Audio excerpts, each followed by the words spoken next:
Hello. I'm finally back after I don't even fucking know how long. And, yeah. I have a coffee.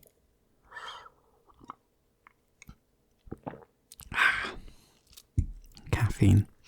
Because I'm not caffeine addicted, trust me, I'm not a caffeine addict. No, not at all. 12 cups of coffee is a normal amount, okay? Shush. Well, this is number 2 today, so going light.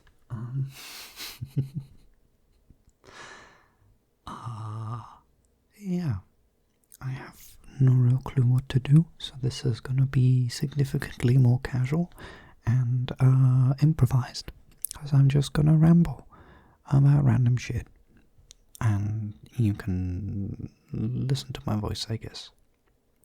I mean, yeah, well, welcome to the void. Ooh, you're back here again. That's not really surprising. I did show you where the door was last time. Yeah.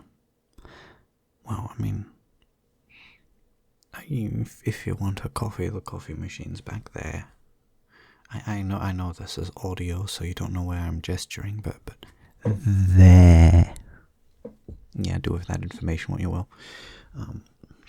Coffee's free. Just go take it. We have a bunch of tea as well. A bunch of nice tea too. Just in general. There's a whole section over there. Just grab whatever you want. Was that scripted? No, that was entirely improv. I just made that up on the spot. Which reminds me, you know what I haven't talked about? What I haven't rambled about? Tabletop games. Now I realize that we're 2.5 minutes in and I've already jumped between 3 separate topics, so I'm going to take a deep breath and then slow down a notch. Lovely. This is much more relaxing. So, tabletop role-playing games, TTRPGs, stuff like Dungeons and Dragons. Now, you might wonder how the hell I was able to improvise so rapidly, so effectively, and the answer is I'm the forever DM. I'm the person that runs the game, and so after having had a game that ran for a little over 2 years straight on a weekly basis, I got pretty damn good at improvising. Well, that, and I already kind of have a rough outline of the lore for this channel and my persona, which this channel's lore is based on. So, you know, nice and simple. So did I just reference my persona while technically role-playing as my persona? The fourth wall breaking demons like that one. They're pretty loud today. You hear that? Yeah. What, you can't hear them? You don't hear the fourth wall breaking demons? Well, I can fix that. Hold on, give me a moment. Here you go, now you can hear them. Annoying fuckers, aren't they? Yeah, I'm going to shut them up again because, if you're not able to hear them to begin with, then, I'm not something you want to be able to hear. There you go. Sorry about that. So that's the demons in the walls, and that's why, I reference them, because they're annoying as hell, and they really like to talk about it anytime the fourth wall is broken. Anyways. Wow, that was some horrible improvised lore right there, but there you go. And the joys of being caffeinated. Anyways. So, Dungeons and Dragons 5th edition is what I am most well versed in. I have technically read through the entire rulebook for Cyberpunk Red, so I could theoretically run one of those games. I just haven't yet. It got stuck in the beginning phases. Scheduling turned into an issue. The all-killing thing. Time. Anyways. And then, what else? Wow. Hebe Dragons 2.0, which is a really weird furry tabletop RPG system. Like, I do mean really weird, as in the rulebook has weird loopholes in its rules. Like, some rule section will be like, oh yeah, for clarification, look at page 200, and then you go to page 200, and then it says, like a single sentence, and it actually says less than what it said in the thing where it said for clarification. So, at the end of the day, you don't know how the rule works because it's not written anywhere in the entire rule book, and that happens multiple times. So that one's interesting.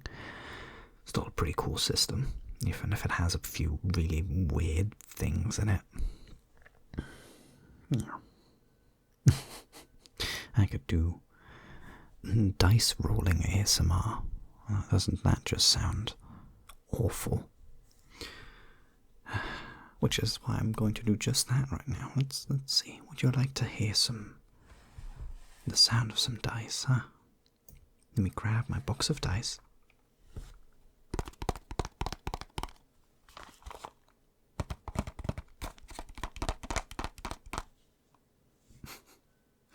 Yeah. Let's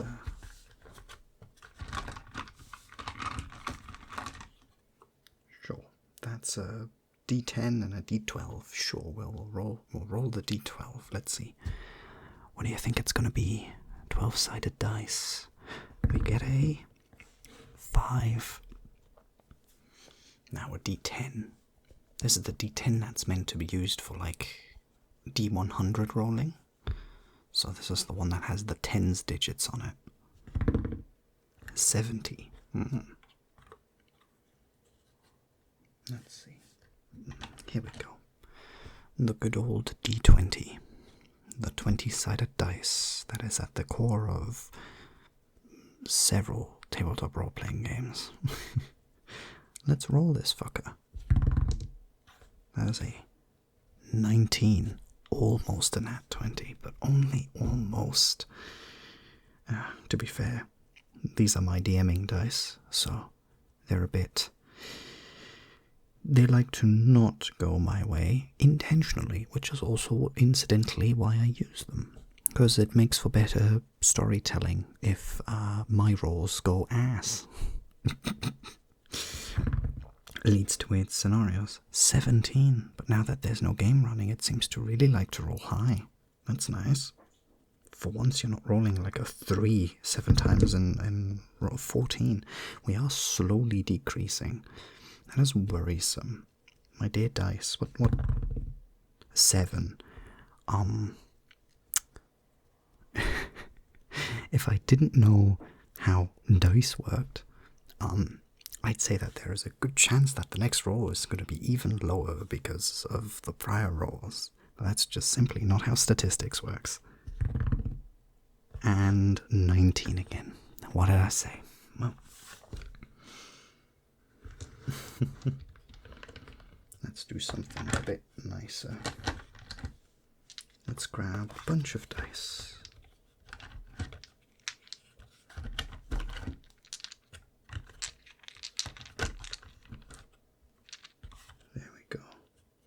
All of the D6 I have, well, almost all of them. There's some more on a different shelf, but 1, 2, 3, 4, 5, 6, 7 D6. You know, real quick, I'm just gonna look up how much, how many dice do you need to roll for the fireball spell, the classic? Isn't that something like 66? I mean, I feel like I should know this. Let me put the dice down, put the coffee to the side, and let's give you some keyboard typing ASMR. This video is going to have everything. Let's see. D&D 5e Fireball. Let's see. The normal Fireball spell is 8d6 fire damage. So I still need an extra dice. Oh, come on. I guess I'm plundering the other shelf.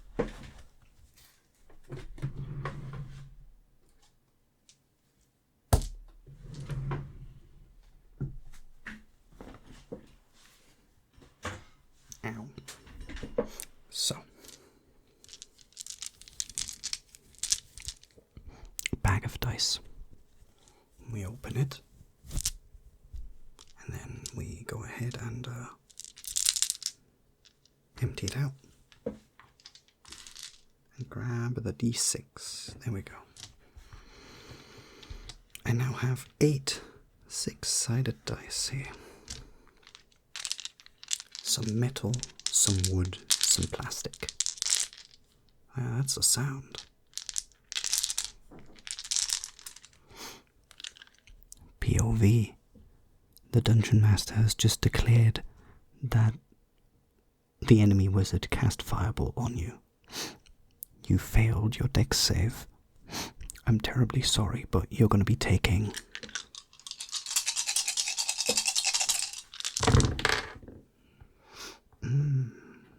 Let's see. You're going to be taking 6, 11, 12, 14, 16, 17, 19, and 22. You will be taking 22 fire damage, please. Yup. I'm terribly sorry. What level were you again? Level 2? Ah, you are incinerated then, okay. Well. And that's a fun ASMR idea now that I think about it. Rolling a character sheet together. Making you a D&D character, but as ASMR. Let me put these dice back. Yes. I mean, I keep them on my desk, except for the ones I keep on the shelf. The ones I keep on the shelf in the little bag.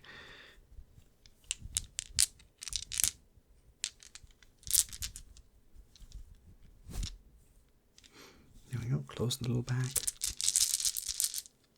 Lovely sound. Anyways, these I'm just gonna put up here for now. Let's see. Let's grab a lovely coffee and have another sip, shall we?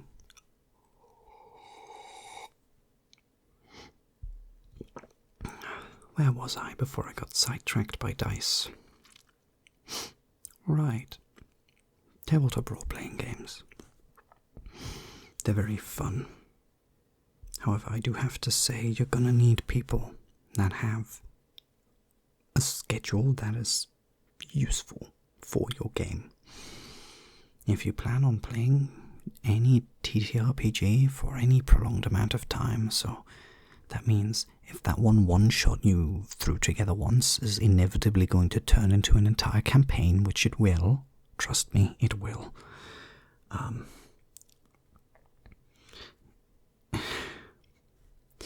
You're going to want to make sure that people actually have a aligning schedule of some sort.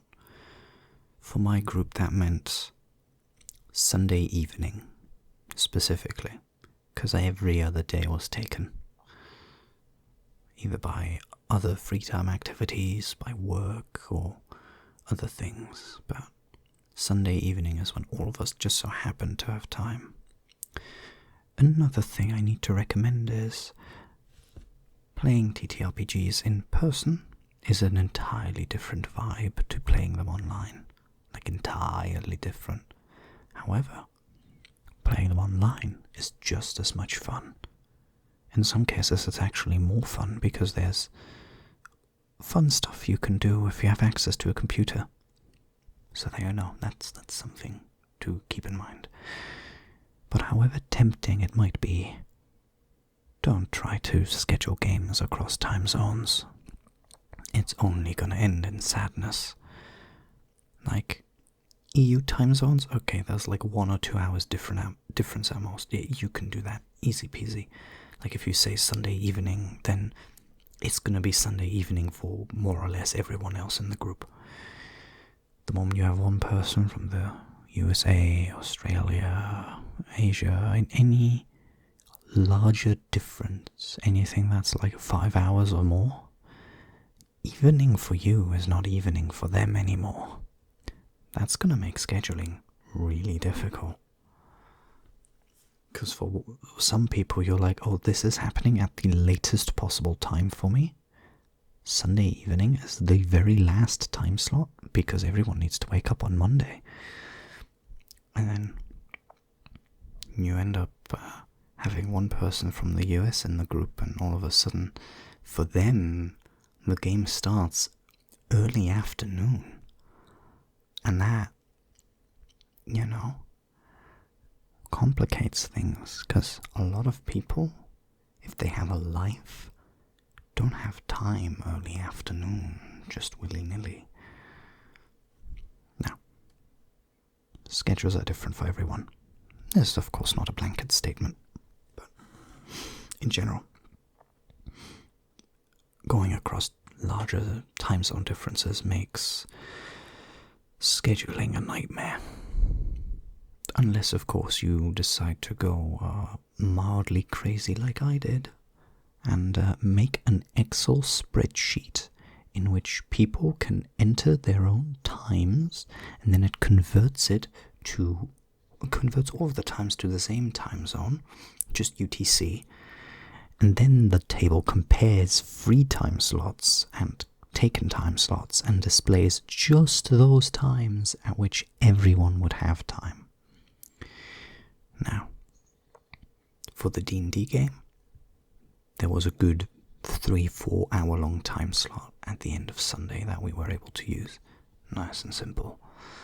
For the Cyberpunk game, well, my group was less lucky. We technically had like a 1.5 hour time slot or something on Sunday or Saturday, which is basically unusable for the purposes of playing a TTRPG, because playing a tabletop game takes time, a lot of time.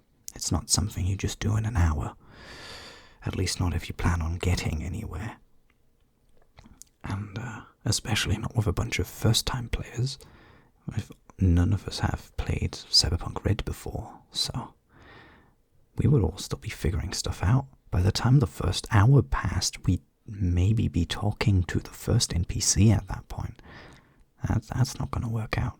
And then the only other time slot technically was like half an hour on Tuesday. So yeah, needless to say, we kind of just got stuck in scheduling limbo and then never happened. There's talk about perhaps reviving it, but I'd have to, as sad as it is, probably sort out some people. Sort out sounds really rude. I'd like to apologize, but yeah. For the sake of having a schedule that is functional, it might be good if, say, there is a single person that makes it so that literally no free time slots exist, which, funny enough, if you have one person from a different time zone, can very easily just happen. You just need one person that just doesn't have their afternoon free, and all of a sudden all of your time slots are gone. And then, well, yeah. But this video is also almost 20 minutes long now. Didn't expect me to be able to ramble on this long. I haven't even drank that much coffee. There's still like a third of this cup left. Coffee, coffee, coffee. Coffee, coffee, coffee, coffee, coffee.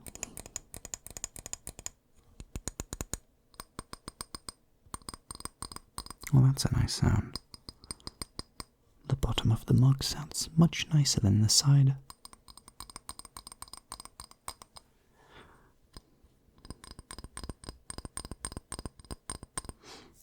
Coffee. I mean, who am I kidding? I'm an IT person, or I guess computer science person, since I recently learned that the German term of IT more aligns with what the US perceives as computer science, whereas in Germany IT is the general umbrella term for computer science and everything else. And in the US it seems to be more of the customer-facing part, which is very much not what I'm doing. So, as I'm a computer science kind of guy, and I'm a femboy fox on the internet, is it really any surprise to anyone that I'm horribly addicted to caffeine? Well, I say that, but caffeine does not give you a chemical dependency. And I can indeed go weeks without drinking any coffee. The problem is more, do I want to? And the answer is no. Like, on particularly bad days, if I really need to focus on something, like really need to focus on something, but I just didn't sleep well. The joke about 12 coffees earlier wasn't a joke. That has happened several times. So I've definitely built up a caffeine tolerance. I do have to say it's not healthy. Don't do it.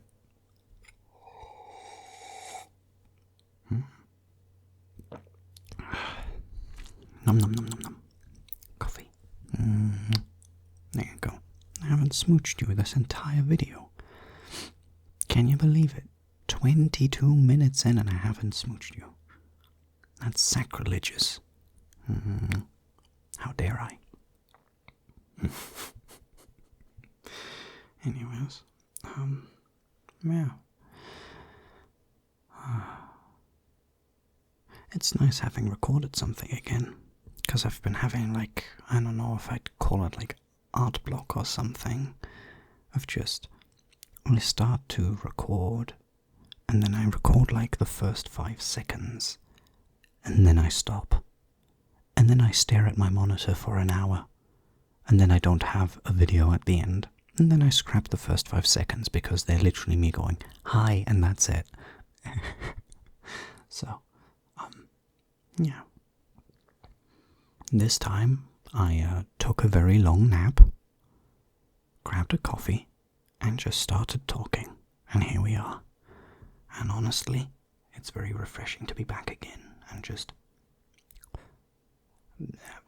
make ASMR again, even if it is senseless rambles about various garbage. Yep.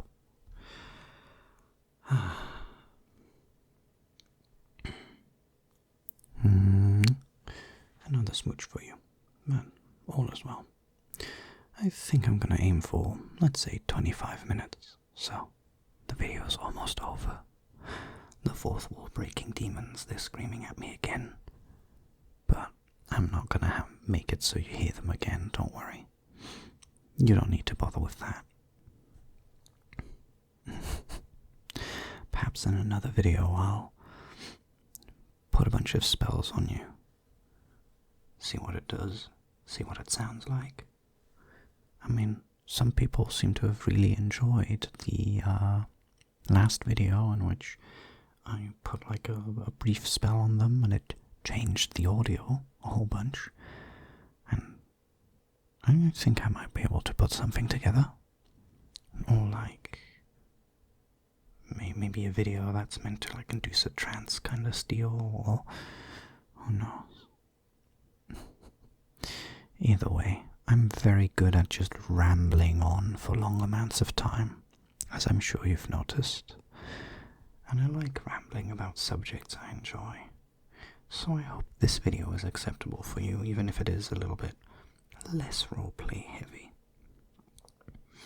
Now I see you've been eyeballing my coffee this entire time, and I do have to say, it is quite good, but like, you don't have to drink mine. There's an entire bar over there you can just grab on yourself. And you just really want to drink from my cup? Oh, I mean, sure, here you go.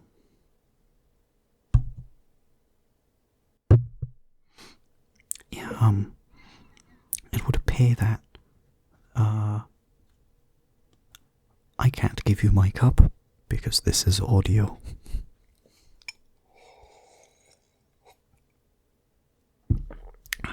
More for me. Sorry. Nothing you can do about it. It's mine. You're not getting my coffee. You think you can take a caffeine-addicted person's coffee? What are you, insane? That's a rhetorical question. You're listening to a femboy furry on the internet. Of course you're insane. No offense. That is meant in a loving manner. The good kind of insane. Now then, I hope this rambling hasn't been too distracting and has made for good background noise. Or if you did pay full attention to it all the way through, integrate the word. Oh, sure, let's see.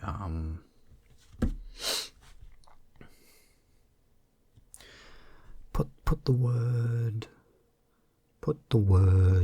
AA battery into your comments somehow.